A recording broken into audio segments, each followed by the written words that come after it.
Are the world's most beautiful islands in danger? Norway's stunning Lofoten Islands have gone viral for their midnight summer sun. But as the Isles face overtourism for the first time, residents have an important message for visitors. Located 300 kilometres inside the Arctic Circle, Norway's Lofoten archipelago rises dramatically from the sea in a jagged mountainous crescendo. Its otherworldly glacier-sculpted landscapes and magical 24-hour summer daylight have led the Isles to proudly dub themselves the world's most beautiful islands. But it's a roadside stop, not a soaring summit or majestic fjord, that convinces me of this self-declared moniker. Just a few paces away from the village of Flakstad on the island of Flakstadoya, I spy a beach where the water shifts from turquoise to glass clear as it laps against basalt rock and sugar-white sand. It's a scene more Aegean than Arctic, until you see the ridge of craggy mountains floating above the fjord, the last snow clinging to their flanks. From late May to the end of July, Lofoten is bathed in constant daylight, and in this endless summer sun the colours feel heightened. Standing on the sand, it's hard to imagine anywhere more idyllic. Locals tell me that the 24-hour sun bathes these islands in a unique light, and point to round-the-clock fishing and 2 o'clock tea times as quintessential summertime experiences. But kayaks crisscross the waters in every season, and hikers come year-round for the panoramic mountaintop views of silent fjords and romantic waterside villages that define the islands, chasing the midnight sun or the northern lights. At times, the only sounds around are the cries of the island's resident avians, sea eagles, puffins and razorbills. The Lofoten archipelago is made up of 7 principal islands off the northwest coast of Norway. The E10 highway runs for nearly 175 kilometres through the archipelago, threading the 5 largest, Ostvågøya, Vestvågøya, Moskenesøya, Flakstadoya and Gimsøya, by a series of impressively engineered bridges and tunnels, allowing drivers to move between islands with ease. Visitors here are nothing new. The islands were home to northern Norway's earliest Viking settlement, drawing traders from as far away as Iceland. For centuries, tens of thousands of sailors journeyed here each winter to fish for Arctic cod, a tradition still reflected in the red råbur, fishermen's cabins, that now host tourists instead of seafarers. And yet tourism was late to come to this far-flung corner of the world. It only started to grow significantly in the past 20 years, helped initially by improved road and ferry links, then accelerated as social media began showcasing Lofoten's stunning scenery to a global audience. Now Lofoten's beauty is no longer a secret, and what was once a seasonal outpost of survival and commerce has evolved into one of Norway's most popular destinations. In 2023, the islands welcomed around 1 million visitors, or roughly 40 times Lofoten's permanent population of 25,000. But as European heatwaves drive travellers further north, and new seasonal flights from Paris, Frankfurt and Zurich launched last year, tourism is only set to rise further. A weaker Norwegian krone is helping to seal the deal. Lofoten residents Astrid Haugen and Frida Berg explain that they're proud to share their home and welcome the jobs and the new bars and restaurants brought about by tourism, but wonder whether infrastructure can keep up. They also worry whether this influx of visitors will affect the landscape and fragile ecosystem that make Lofoten so special. I meet up with them on Unstad Beach, at the northwestern corner of Vestvågøy, one of the best places on the islands to catch the midnight sun, thanks to its unobstructed views across the bay. Even at 23 hour, surfers cheer each another on from the waves, families enjoy snacks on the rocks while children shriek in the shallows as they splash in the frigid single-digit Arctic waters. Mountains hover on either side of us, framed by a sky a few shades paler than the sea. When I used to travel abroad and said I was from Lofoten, people looked blank, says Haugen, as we stroll the beach. Now they've seen pictures online and can't believe this is my everyday view. That's part of the problem, adds Berg. This is our home, not just a backdrop for a Facebook selfie. When people litter or block roads, it's so frustrating.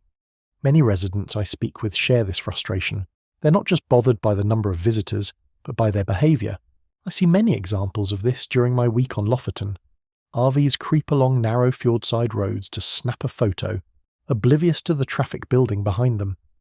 At 8 o'clock, the car park hike up the vertiginous Rhinebringen mountain resembles a suburban shopping centre on Black Friday, jarring with the peaceful surroundings. Groups of eager tourists spill out, eager to tackle the 1,979 steps that separate them from the vertiginous panorama at the summit. Some locals have had enough. In a recent radio interview, Flakstad Mayor Einar Benjaminsen warned of shifting sentiment.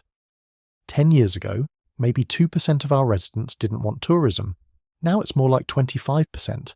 As in many tourist hotspots, Lofoten residents are also frustrated that an increasing number of homes are being bought by wealthy outsiders.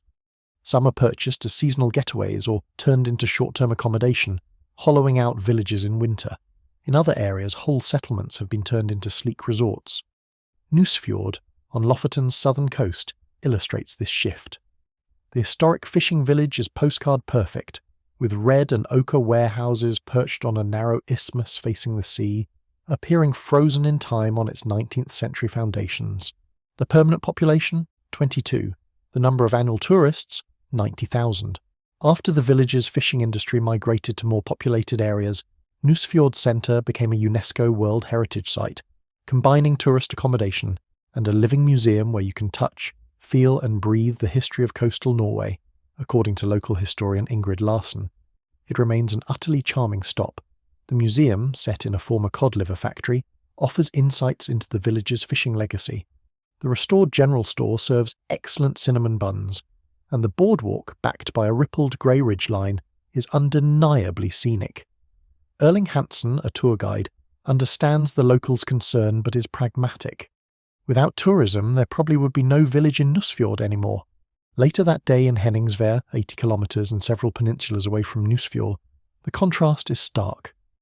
Even at 8 o'clock, the village hums with life as locals revel in the extended daylight.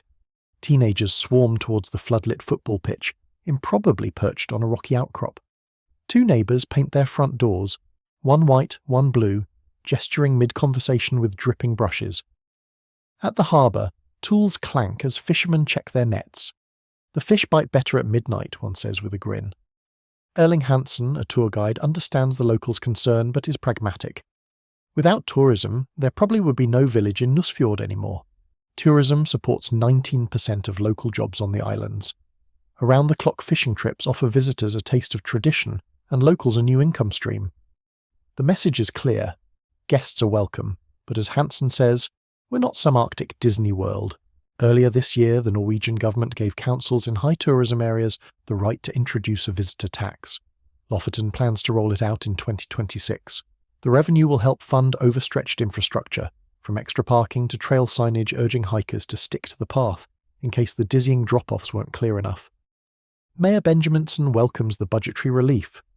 We no longer need to choose between renovating a school or cleaning up after tourists, he says dryly. It's part of a broader, gently persuasive strategy. Local tourism campaigns feature locals, including schoolchildren, asking visitors to drive responsibly, take their rubbish home, and avoid disturbing local wildlife when hiking.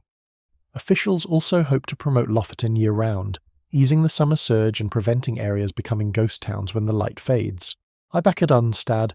The light softens to amber as I walk along the shore with Haugen and Berg.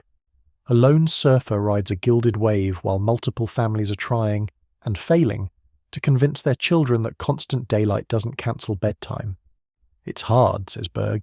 We want people to love Lofoten, just not so much that it stops being Lofoten. She has captured the dilemma. Tourism funds heritage projects that might otherwise vanish, but the endless days, and the crowds they bring, stretch local patience and infrastructure. And still, Lofoten captivates. Peaks catch fire as the sun stretches over the sea, quietly inviting us to linger. Amid this serene beauty are homes, schools and businesses. Locals are learning how to share the magic without losing it. They hope visitors will do more than admire the view, that they'll tread lightly, listen closely and help protect what attracted them in the first place. If you enjoy this type of content, please give us a like and hit the subscribe button. I really appreciate your support. Cheers.